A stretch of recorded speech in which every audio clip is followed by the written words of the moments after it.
Hey guys, this is DFD, aka Dark Frozen Depths, back with another Kamihime project video. Now, sorry I'm late on this, and then on top of that I didn't do a guild competition video. It's because, one, I've been pretty busy with a lot of stuff lately, especially work. It's been very draining. And second, which all that kind of led into this next thing, I actually was in the hospital for a few days because of the fact that I was overworked. Yeah. So that put a pretty big delay on a lot of different stuff. I'm not even going to do a guild competition video where I discuss the mechanics of it. I'm pretty sure a lot of people have already figured it out. Bursts are going to help you in it, but honestly, just try and do as much damage as you can. I've seen even Medea teams get used for some pretty insane damage. But, generally, the thing you should know is that bursting should be helping you debut the boss, if I've heard that correctly. Me personally, I haven't even done the event yet, but I will be over the course of this upcoming week. As for the other things I wanted to mention too before talking about this event, a lot of stuff has been altered when it comes to the game itself. This is just personal opinion from me, but they gave you more copies of that panel sword. I feel people should keep it separate if you're going to use the thing, because it's going to help you get into ult raids quicker if done correctly. And some people disagree. That's fine. However you do it to get there, because of course Epic Quest is still a thing. Whether you use the panel swords or not, you're going to be doing Epic Quest. That's a given. But I think it's overall better to use the panel swords separately because of the fact that now that we have the new skill leveling system, you're going to end up essentially using up more stuff that you could have saved for later. Because SSR weapons are still very good skill EXP. But anything leveled past skill level 1 basically is a waste of skill EXP. So the less copies of weapons you go through, the more of it you have for later on. Because skill experience isn't exactly uncommon, but you do end up using quite a lot of it, especially for certain weapons. So you may want to actually keep as many Epic Quest resources as you can. Of course, that also means that it's very viable to just get completely carried through ultimate raids. Once you're able to access them, just let whoever just kill it for you, and it'll greatly help your chances at drops. And of course, you can get raid medals in order to try and get some weapons a lot faster. But no matter how you do it, ultimate raids is still your first priority as a starting player. Another priority is getting rank 100 because they've given us rank rewards now. There are 2 SSR guarantees by the time you hit rank 100, along with a crap ton of magic jewels. I'm rank 136 right now, and I've gotten so much stuff off of that list, it's ridiculous. So, you get guaranteed SSR if you go far enough. For those that are re-rolling, it's up to you on when you want to stop, but generally I'd say if you don't get any decent stuff by rank 50, because it still isn't too hard to get to that, then you may want to re-roll. You could try to wait till rank 100, but it's going to take a bit longer. But now that we got rank bonuses, rank 50 is my suggestion, the point you should stop and redo it if you don't have anything good. Now, lastly, there's been an update for Storyline. Go through it, get some of your stuff. They even have a new scene, so if you're into looking at all the those scenes, then yeah, there's one at the end of where we can get to right now, which I think is like only half a chapter, but still. But getting into this event, it is a dark advent.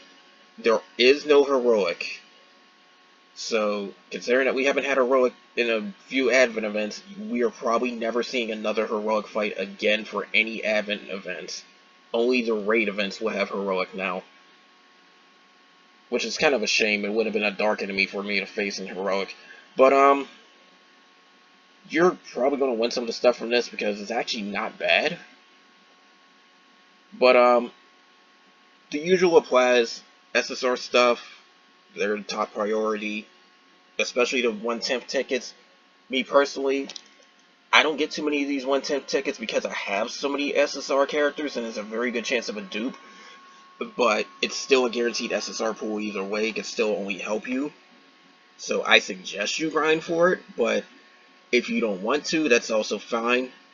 But it is a high priority target. Another high priority target is also these grimoires, at least in my opinion, because those books, you go through so many of them now. There's so much stuff that uses those books. Get as many as you can, especially if you're leveling up multiple Kamihime, because I still have no idea if this system's going to come true or not.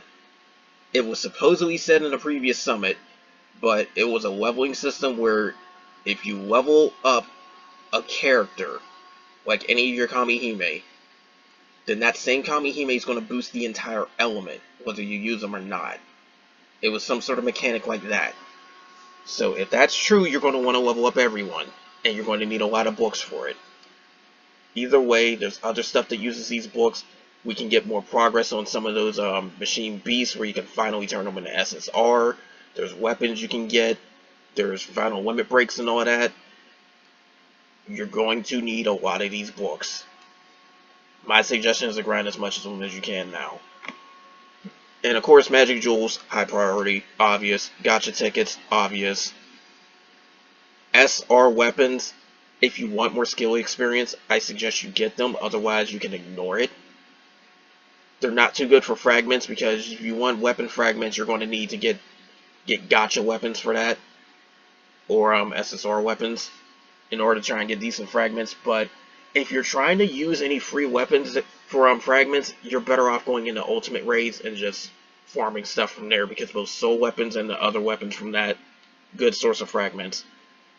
And lastly, don't ever get the refills. Half elixirs, energy seeds, you really don't need to chase those because of the simple fact that you get them so easily. The only people that ever should need to chase them are the ones that grind this game 24/7, because they'll be the ones that most likely get through all of the restock supply. Now, of course, there's some other stuff I didn't mention, like the cores and all that. That's at your own discretion. I don't know how much you need, but everything I did mention is something you probably should pay attention to at one point or another, except for the refill items, because, again, you get fed so many half elixirs and energy seeds so easily, and chances are you're not going to go through them all. I'll talk about the weapon and add-on later, but remember, they're still going to be pretty good. You do want to be able to clear Ragnarok Plus, and for that you need rank 71. So you won't even be able to enter it without that. And I've noticed the suggested power ratings, they seem pretty on point, except for Ultimate and Ragnarok. Ultimate, that's the power rating if you have literally no assault. Same case for Ragnarok. If you have assault weapons, then you can ignore the power ratings for everything but Ragnarok Plus. Ragnarok Plus, if you did get your weapon grid built up either through epic quests or ultimate raids, or even better, the guardian raids, you probably will have about that much combat power, but you'll also have stuff like assault and all these other weapon skills. So that's a good recommended point for when you're able to clear on Ragnarok Plus. That's my suggestion, though. And of course, this is a dark raid, light characters are going to have the advantage. Now, the deal with this is the fact that you're going to get debuffed a lot. Affliction resistance, affliction block, and cleanses are going to be very, very good in this. Now, in the case of the stuff you get hit by, the burst, when it has full orbs, could put a 4-turn poison on you, and they stack. If you get hit with the normal one and then the raging one, they will stack together. In fact, the raging one is boosted, I do believe, by the normal one. So it's not only stacking, but it's also strengthening a previous one, if that makes sense. On top of that, your debuff resistance is going to be reduced at the start of the fight. You want to remove it or block it, because it's going to be the longest thing that lasts. It's the only thing that will last more than 4 turns at a whopping 11. And then on top of that, half HP, your attack and defense gets lowered. That's pretty bad on multiple fronts. And to make it even worse, I have no idea what the HP percentage is for this, but you will get slapped with Restraint. And that is a very bad one because it prevents skill use, and I do believe it prevents bursts. I don't remember if it prevents normal attacks, but the fact that it prevents your skills is already very, very threatening. Restraint is a very bad one to get hit with. And this is one of the few times you will see it outside of Tower of Balance. So be careful. Now, in the case of the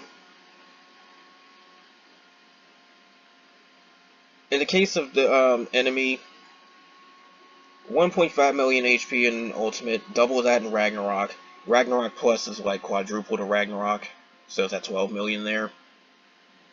So 1.5 million in Ultimate, 3 million in Ragnarok, 12 million in Ragnarok Plus. Other enemies in Ragnarok Plus are always like something you should pay attention to because they are a little bit rated against you, but not to overbearing points of it. Like one enemy is going to have increased chances of hitting you. Another one's going to sip and put poison on you. And then a third one is going to literally nuke your team if any green abilities are used, so pay attention to that fight.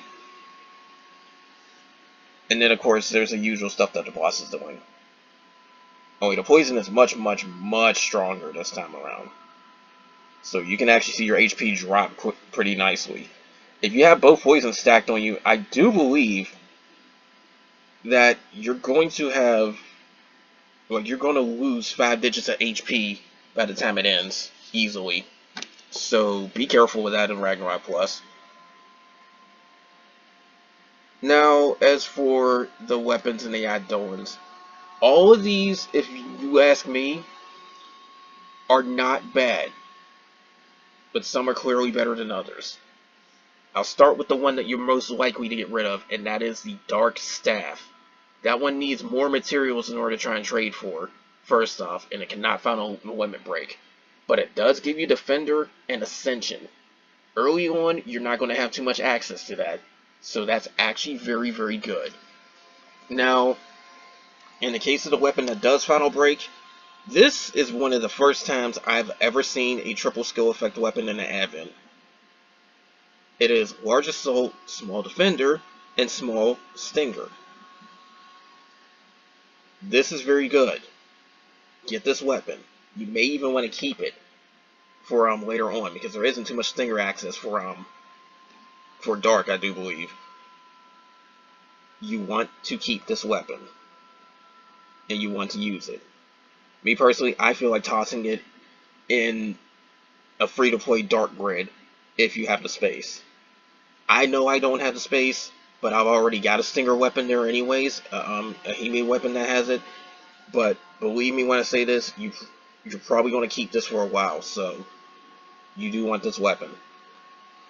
The Idolin is even better, because it is 40% elemental attack, that's pretty much standard, but it increases your triple attack rate, and that is one of the best things to have, is Barrage, basically. That's what it is. You're going to want this Idolin if you don't have anything better. And when I mean anything better, I mean one of the Gotcha Idolins. Or Guardian Idolin.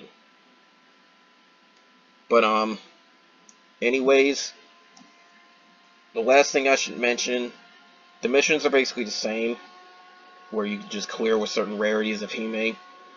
Just clear them with Hime and you're pretty much good. But you don't want to use an elixir in Ragnarok Plus, remember that. Now, that's all for this event video, but one last thing I do want to mention is that there's a very, very interesting quality of life thing that they sat and had on JP side that's going to happen eventually. Those of you that try to pay attention to your weapon grids where you have Assault, Defender, and all that type of stuff, on the skills menu on your party page, it all comes up as ++ and all that type of stuff. Eventually it's going to give us hard numbers. I don't know when this wiki is going to update all that stuff, because now that we have hard numbers, we can easily pinpoint what does what. I managed to find out that there's a critical skill later on, and skill level 20 large critical has a 3.7% chance of activating. That's just an example of some of the stuff we have. And remember, critical is separate from Stinger, so that's going to be very good later on. It just activates less because it's more powerful than Stinger. It's like Stinger, but with a massive boost. And it works regardless of element you face. But long story short, that is one of the best updates we have probably ever had. Unfortunately, it's like a year away. So if you are still playing any of the global versions and they're still alive a year later, that's going to be very good. Speaking of games that are still alive or whatever, expect another video soon because one of the games I really love to play is going to be shutting down pretty soon. So unfortunately, that's going down. I will, of course, do a farewell video about that as well. That's just how it is. But, anyways, that's all for this. More of this is going to come soon because, while I'm easily not going to do a video on Viatis, because I will easily shred through this. My light team, of course, everybody knows about that. But there are two things I do want to sip and put videos of on here. Of course, I'm going to have a guild competition video. And I'm going to try and solo Aratron Plus. I've already tried to solo her. I've gotten through most of her HP, along with killing her helper. But that first attempt did not succeed. I'm going to have to rework my team and try and do it again, but I should be able to solo it. From what I've seen, I should be able to. I just need a better way to handle when it gets into the phase when her helper dies. But anyways, that's all for this. More of this will come soon, and take care.